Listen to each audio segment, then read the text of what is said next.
Buenos días a todos, bienvenidos una vez más. Y hoy tengo el gusto de presentaros, como podéis ver aquí, a Paz Pinilla Cea.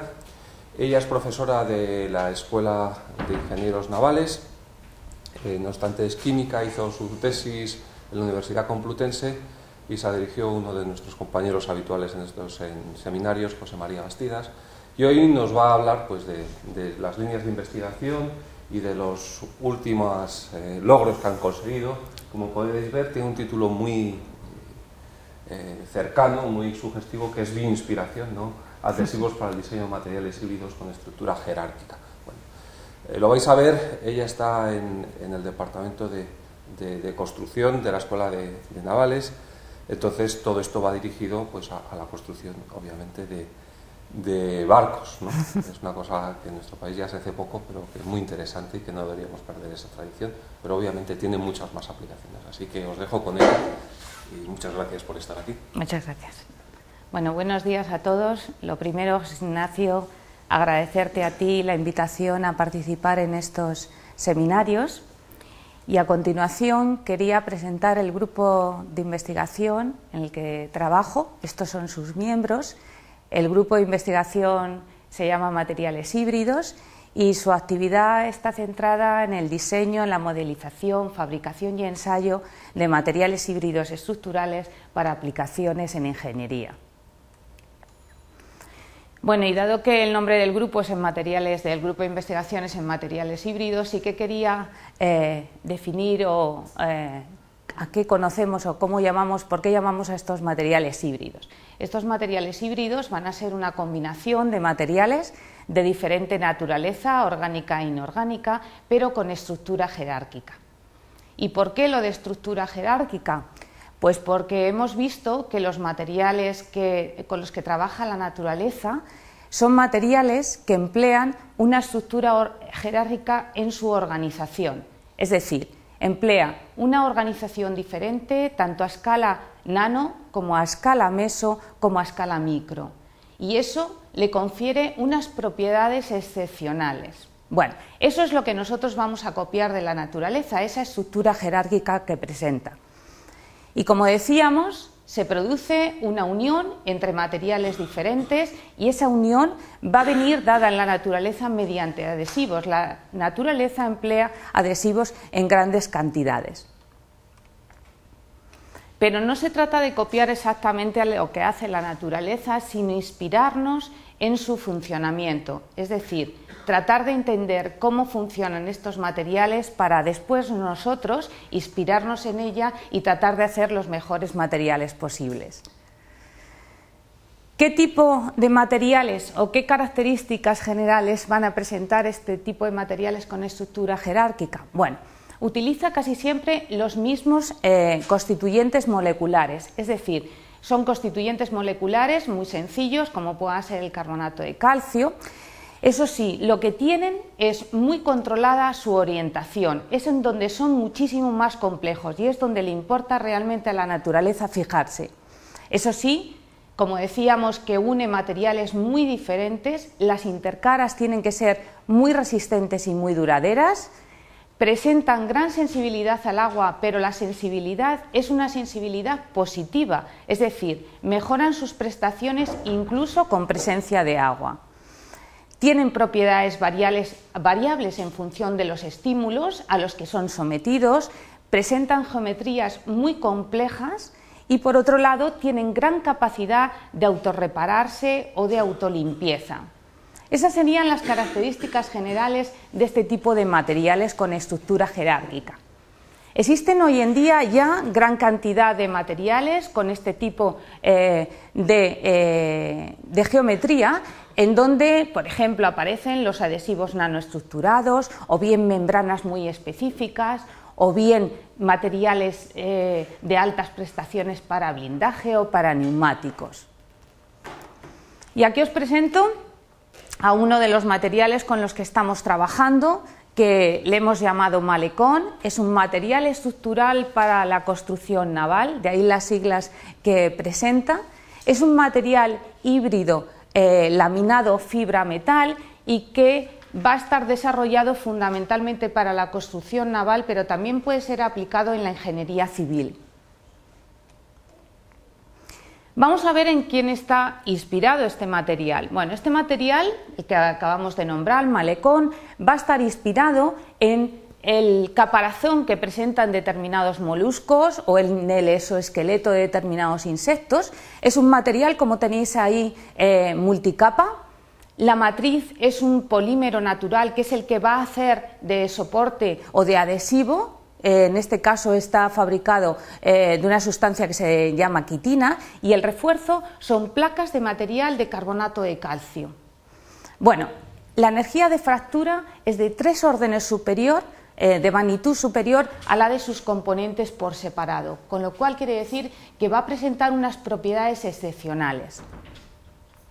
Nuestro material, el material laminado híbrido, va a estar formado por material metálico, capas de material metálico, como tenéis aquí en la imagen, y intercaladas entre ellas el refuerzo de material compuesto. Ese material compuesto va a estar formado por una matriz polimérica, ya sea o bien de vinilester o epoxi, y un refuerzo de fibra de vidrio, de fibra de carbono, de fibra de aramida, es decir, diferentes posibilidades a la hora de constituir nuestro material.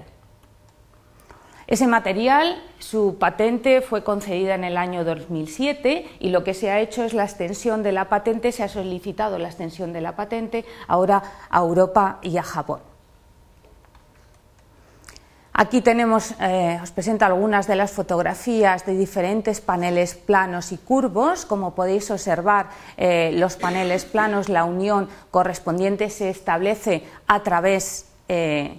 Lo que no tengo, no me he dado cuenta en haber pedido, bueno, es igual, lo señalo con la mano. Como podéis ver, gracias. Como podéis ver, el escalonado correspondiente de la unión que se establece entre los diferentes paneles, entre las láminas metálicas y las láminas de material compuesto, o bien en el caso de los paneles curvos. Bueno, como decíamos, en este caso estamos uniendo materiales de muy diferente naturaleza y eso sí, el adhesivo que vamos a tener presente en la unión de estos materiales juega un papel importantísimo. Tiene que ser capaz de acoplar las diferentes propiedades mecánicas que tenemos del material metálico y del material compuesto, que está formado por la resina y por la fibra que está ejerciendo de refuerzo. Por lo tanto, esa unión adhesiva va a ser un factor crítico y un factor muy importante a la hora de otorgar las propiedades excepcionales que presentan este tipo de materiales. La naturaleza nos ofrece gran cantidad de adhesivos y de diferentes mecanismos. Vamos a hacer un pequeño resumen de los diferentes adhesivos que presenta o los diferentes mecanismos de adhesión.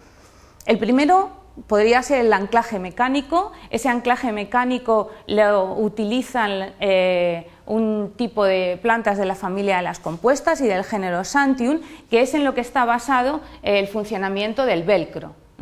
Estas son las típicas plantas que cuando caminamos por el campo, ¿verdad?, siempre se nos pegan los calcetines o los pantalones y no hay forma de quitarlas. Bueno, pues en base a ellas está inspirado la fabricación del velcro.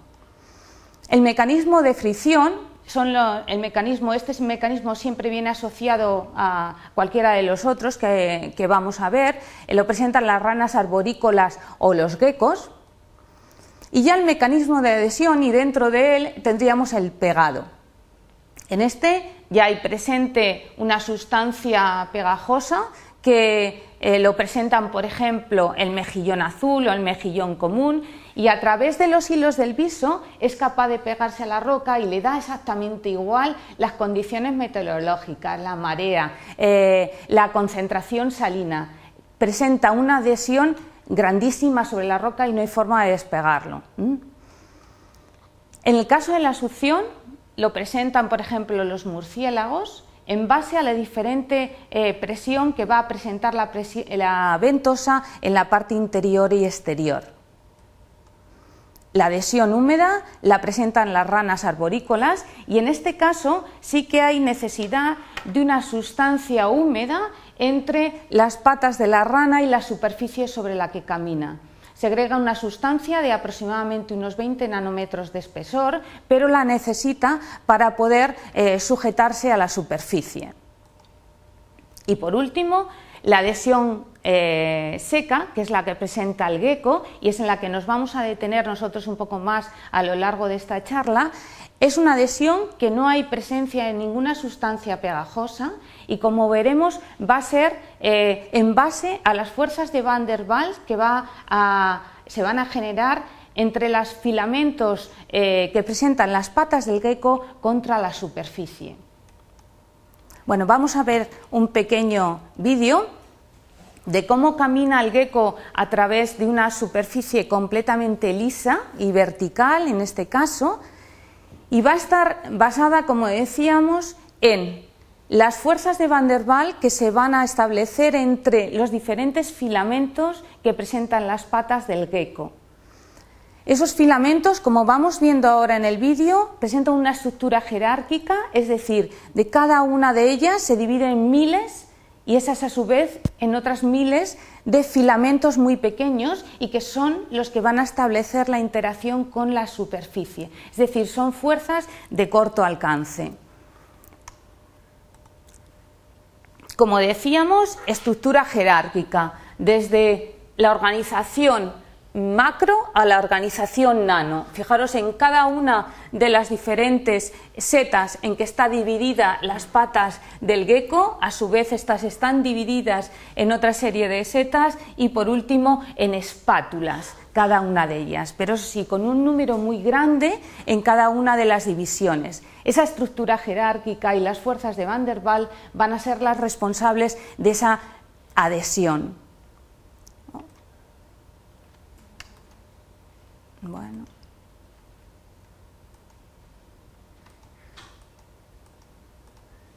Perdón, ya está. Bien. Decíamos, estructura jerárquica. Como podéis ver aquí, estas serían las diferentes espátulas en las que está dividida las diferentes fibrillas que componen la pata del gecko. A su vez, cada una de ellas está dividida en otras, que son capaces, debido al tamaño tan pequeño que presentan, de adherirse a cualquier tamaño de rugosidad. En la siguiente imagen podemos ver cómo desde la mosca hasta el gecko, que es el animal de mayor tamaño que tiene esta estructura jerárquica para lograr esa adhesión independientemente del tipo de rugosidad que vaya a presentar la superficie, cómo se va complicando a medida que vamos aumentando el tamaño del animal, la estructura jerárquica que presenta, desde un nivel muchísimo más simple en el caso de la mosca a un nivel bastante más complicado ya en función de su estructura jerárquica para la adhesión. Y en uno de los principios que se basa el buen funcionamiento de la adhesión del gecko es el llamado principio de contacto dividido. En este caso, fijaros, si nosotros tuviéramos una superficie como esta adherido totalmente a la superficie con la que mantiene el contacto del adhesivo, a la hora de despegarlo, el esfuerzo se realizaría en una de las caras, es decir, lo que yo empezaría a levantar sería una de las superficies con las que tenemos aquí en este lado, y sin embargo, cuando nosotros tenemos el contacto dividido, en un principio podríamos decir, bueno, si hay menos contacto puesto que está dividido y el área total de adhesión va a ser más pequeña, ¿cómo es posible que presente una adhesión muchísimo mayor? Eso es debido a la diferencia de separación entre los diferentes cuadraditos, en este caso, que presenta el área de contacto, porque a la hora de despegar, de comenzar el despegue, no solamente comienza en esta zona, sino que comienza en esta o en esta o en esta, y la suma total de toda la superficie, si sumáramos los cuatro, ¿verdad?, sería mayor que lo que aparece en el otro. Por lo tanto, la superficie de contacto sí que es mayor, en ese caso por la que comienza a despegar. Bueno, esto sería uno de los principios en los que está basado ese contacto. Y una vez llegados aquí, sí que quería explicar la terminología con la que habitualmente nosotros trabajamos. Denominamos bioadhesivos aquellos materiales cuya misión es unir o sellar.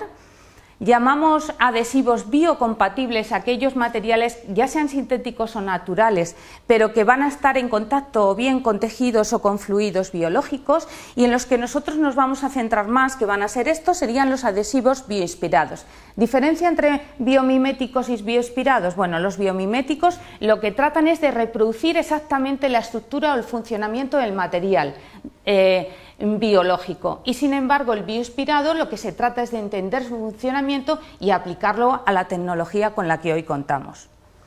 Bueno, y no quería desaprovechar este momento para decir que en el año 2010 va a salir publicado un handbook sobre tecnología de la adhesión, y concretamente el capítulo 57 dedicado a bioadhesivos lo escribe el profesor Juan Carlos Suárez Bermejo, que es la persona que dirige nuestro grupo de investigación. O sea que si os animáis necesitáis tener conocimiento sobre ellos, pues ahí vamos a tener ese handbook en el año 2010.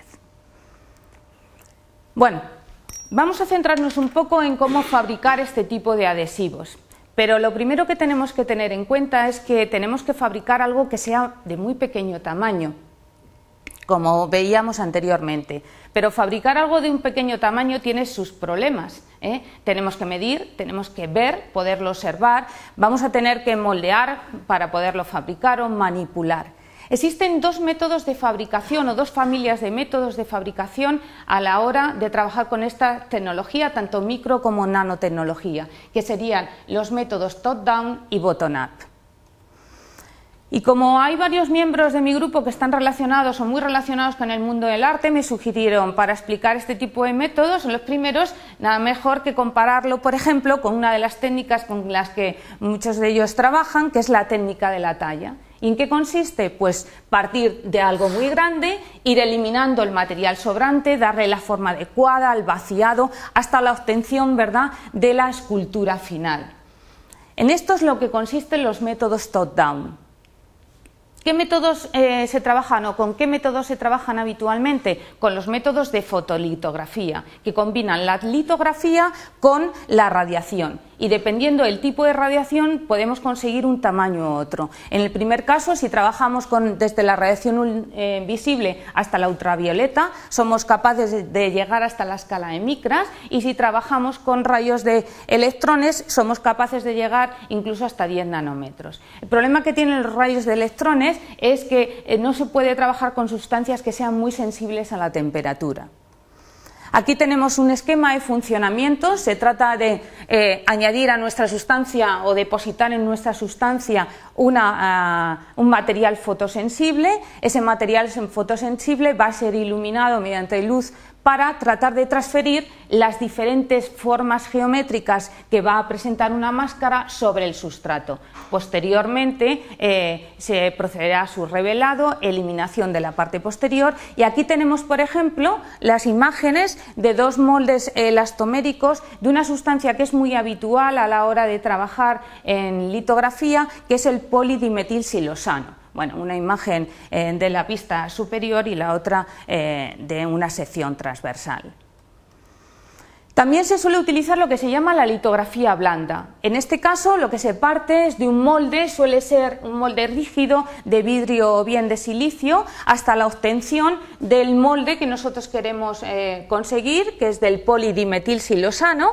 Posteriormente este se deposita sobre el material que nosotros queremos darle la forma geométrica, y muchas veces utilizando sustancias que presenten una baja viscosidad, pues simplemente por capilaridad se van rellenando la forma geométrica de nuestro molde hasta la obtención, ¿verdad?, de la sustancia final. Otras veces, cuando interesa no trabajar con materiales en 2 dimensiones sino en 3, se suele utilizar la fotolitografía por interferencia o bien por máscara de fases. Cualquiera de las dos consiguen obtener elementos en 3 dimensiones. En este caso, por diferentes rayos de luz que confieren en la muestra a través de la máscara, o bien en el caso de máscaras de fases que no tienen una geometría plana, sino con una geometría determinada, la propia máscara, somos capaces de conseguir ese material. Bien, Limitaciones que presenta la técnica. Las limitaciones son las siguientes. Con la litografía óptica se suele llegar hasta los 100 nanómetros aproximadamente y con rayos de electrones somos capaces de bajar a más. El problema que se presenta en aquellos materiales que son sensibles a la temperatura.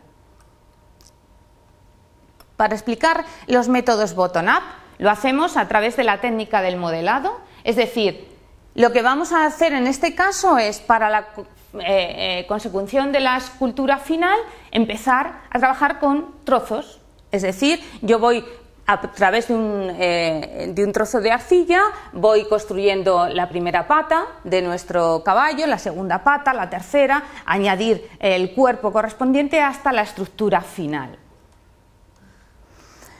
Estos métodos bottom-up, ¿qué tienen de particularidad? Bueno, pues la particularidad es la siguiente. Ellos son capaces de producir una autoorganización de átomos y moléculas, como tenemos aquí en este caso, el ensablado de las moléculas posteriores, hasta la consecución, en este caso, de la fibra correspondiente. Es decir, voy una a una hasta conseguir lo que a mí me interesa.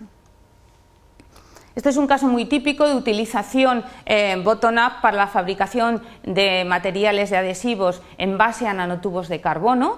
En este caso, una vez conseguido los nanotubos depositados, los nanotubos de carbono lo que hacen es recubrirlos mediante un polímero. Posteriormente se elimina la parte final del polímero y lo que va a quedar en contacto con la superficie después va a ser el nanotubo de carbono. Estos se suelen utilizar cuando nos interesan fibras de un tamaño de longitud mayor que la que conseguimos con un polímero. Esto es un método que está englobado dentro de los métodos bottom-up, pero a mí me parece que debería estar fuera de ellos. Es un concepto diferente a la hora de crear este tipo de materiales, que es crear mediante esfuerzos de compresión una determinada rugosidad en nuestro material. Es decir, consiguiendo de esta manera, ¿verdad?, la rugosidad que yo estoy buscando y después, posteriormente, irradiado con luz para obtener la geometría adecuada. Aquí tenéis las diferentes geometrías en función del tiempo de oxidación que se pueden conseguir y que es un método muy interesante a la hora de conseguir la rugosidad que yo estoy buscando en mi material. Aquí tenéis una imagen de uno de los adhesivos con los que nosotros estamos trabajando, en donde puede ser observada esa micro rugosidad en la superficie, para que tuvierais un ejemplo de con lo que estábamos nosotros trabajando.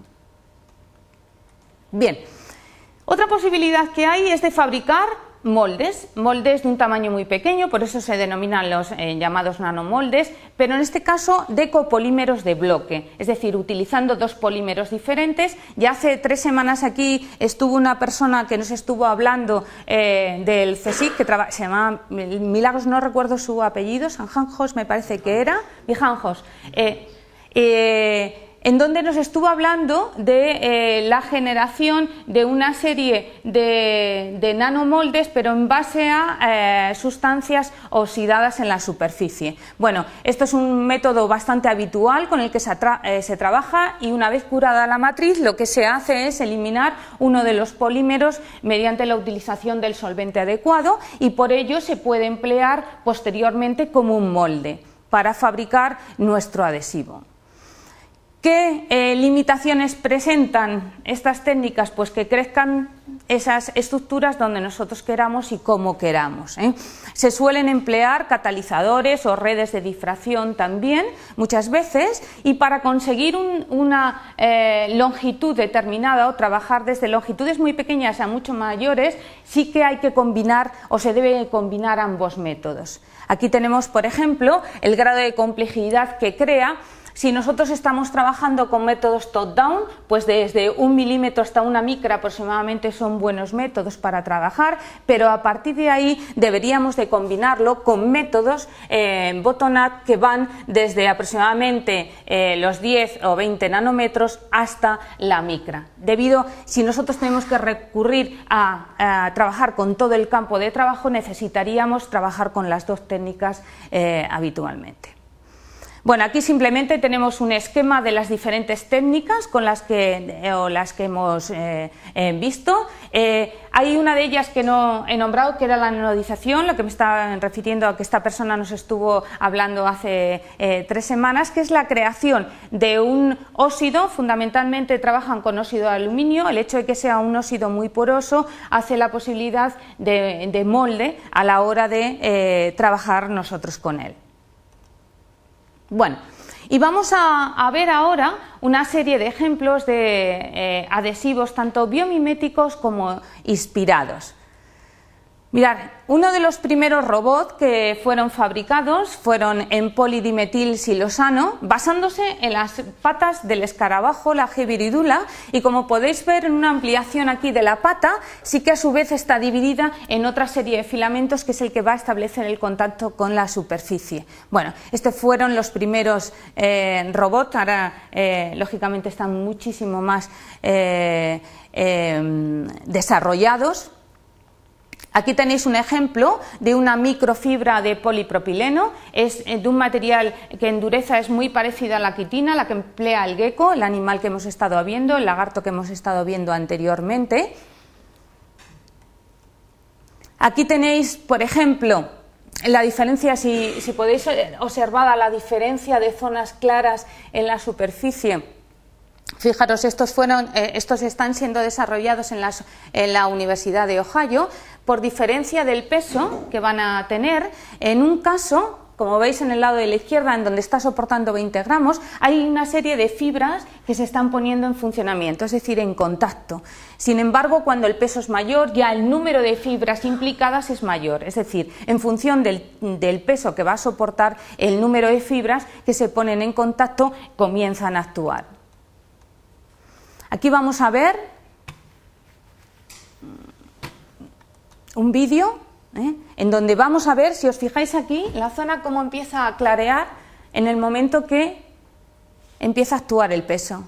¿Lo veis? No sé si se ve bien cómo aumenta esa superficie clara del adhesivo, que está haciendo que muchas más fibras se pongan en funcionamiento para soportar ese peso.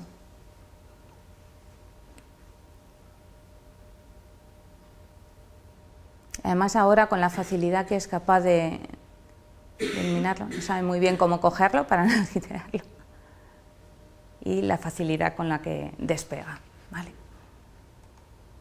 Bueno, otro ejemplo de este tipo de materiales o de adhesivos que se van a emplear son de polimida o polidimetilsilosano en los dos casos, bien utilizando una máscara positiva o negativa, es decir, o bien recubren la máscara, el molde que nosotros hemos hecho con el material correspondiente, en el caso de la polimida, o por ejemplo lo que recubren son los huecos que dejan ese molde, que sería la máscara negativa. Bueno, en uno y en otro podéis observar los diferentes materiales.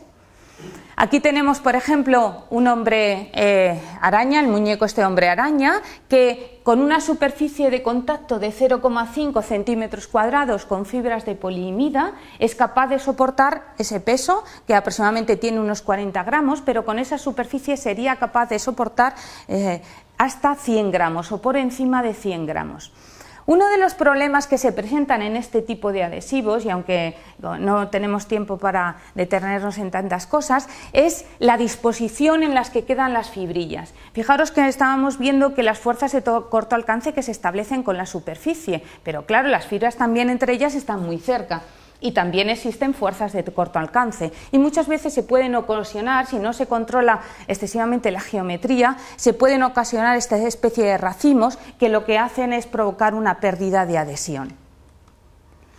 Aquí tenemos, ya que estamos hablando de adhesivos con estructura jerárquica, diferentes ejemplos en bien polidimetilsilosano o bien en polimida con la superficie, con la estructura jerárquica. ¿Y cómo logran esa estructura jerárquica? Bueno, pues repiten lo que hemos hecho nosotros, lo que hemos visto anteriormente, la fotolitografía 2 o 3 veces según la estructura que vayan a depositar. En un caso depositan la sustancia fotosensible, es irradiada a través de una máscara, vuelven otra vez a recubrir el material, vuelven otra vez a irradiar hasta la obtención, ¿verdad?, de la sustancia final, una vez que se elimina ya el molde. Y quería hablaros de un nuevo adhesivo que enseguida va a salir, ya se está probando para la fabricación o cómo utilizarlo como sutura quirúrgica, que es el llamado Geckel.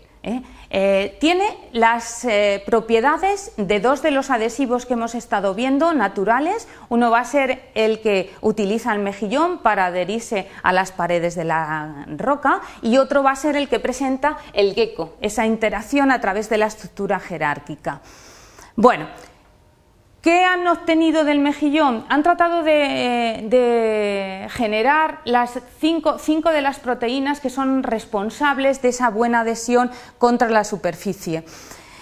Sin embargo, muchas veces a la hora de poder, de los diferentes procesos químicos que se lleva, se desnaturalizan y no tienen la eficacia que debería de tener en un principio. Eso todavía no está logrado. Lo que sí que utilizan en este caso es una de las proteínas que contiene un aminoácido, que es la dopa, que creen que es una de las que fuertemente es responsable de esa buena adhesión.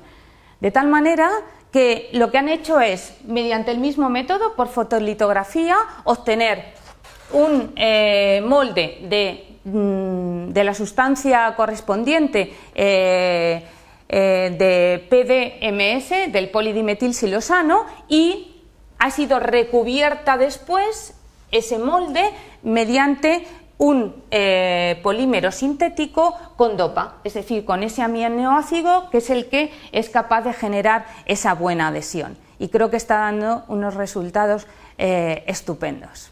Bueno, ¿realmente son útiles estos adhesivos micro o nanotexturizados?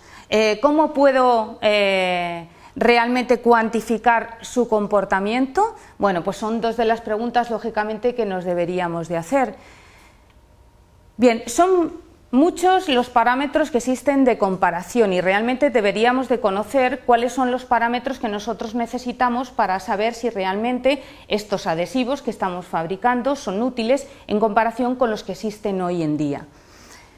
Tenemos parámetros que van desde fuerzas de separación, por ejemplo, el primero que tenemos, en donde tiene la ventaja de que es una medida muy simple, y sin embargo el problema que se plantea es que va a depender de la zona pegada.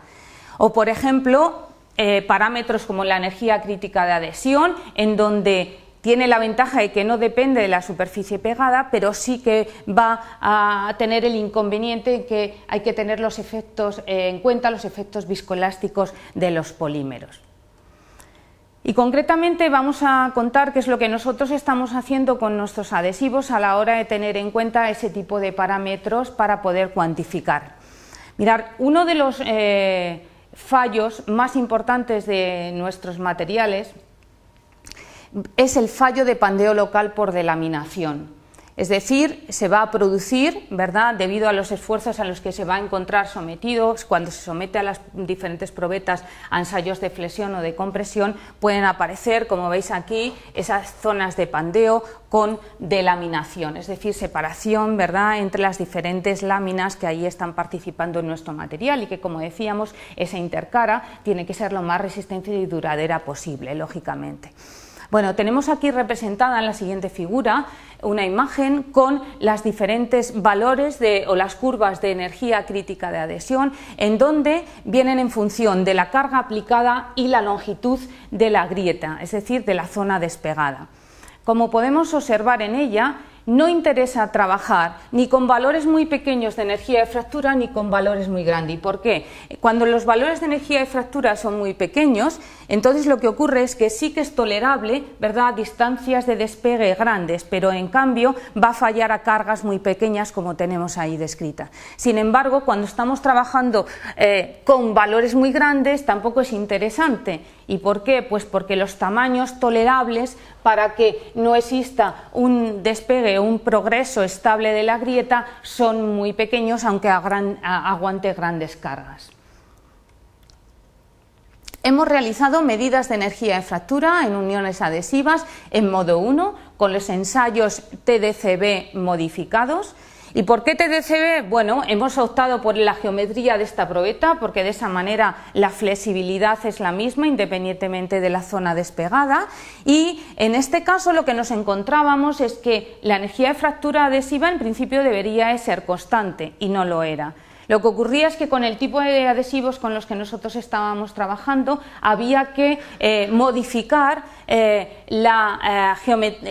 había que modificar el hecho de que nuestro material aparecían los efectos viscoelásticos de nuestros adhesivos. De ahí que una vez hecha la modificación oportuna obteníamos valores de energía de fractura estables.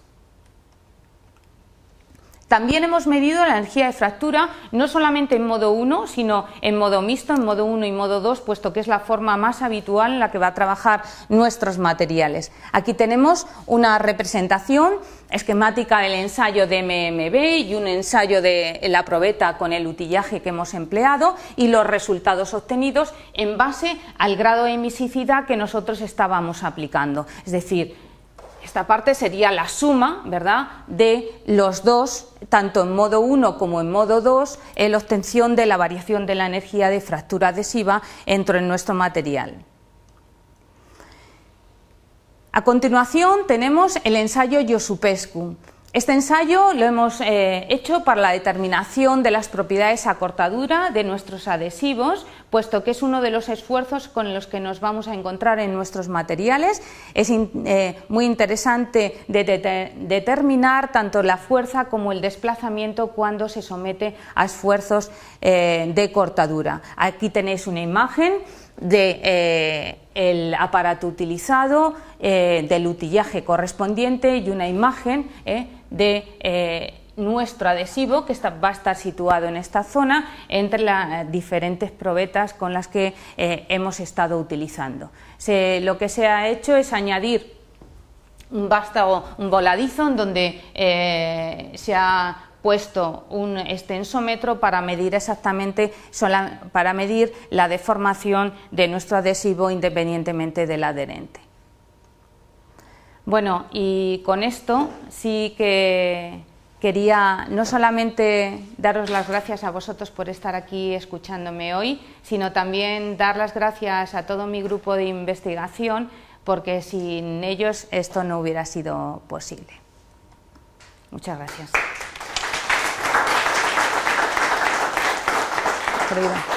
He ido un poco más deprisa, a lo mejor de lo... Muy bien. Muchas gracias, Paz. Tenemos tiempo para unas cuantas preguntas, así que si os animáis. Javier. Paz, ¿estáis seguro que esto es una nanopata que nació que deben utilizar algunos de los pacientes que hay? No, estamos trabajando más con la parte de rugosidad, como hemos dicho. Lo que ocurre es que no he contado más porque es que está pendiente de patente ahora el material, por eso no me he metido con más detenimiento a hablar de ello. Pero estamos trabajando más con ese método, sí. ¿Alguna otra pregunta? Pues nada. No, vamos, me parece... Las aplicaciones que tenéis son muchísimas, ¿no? Muchas. ¿Y tenéis para estos materiales concreto ahora mismo de aplicación?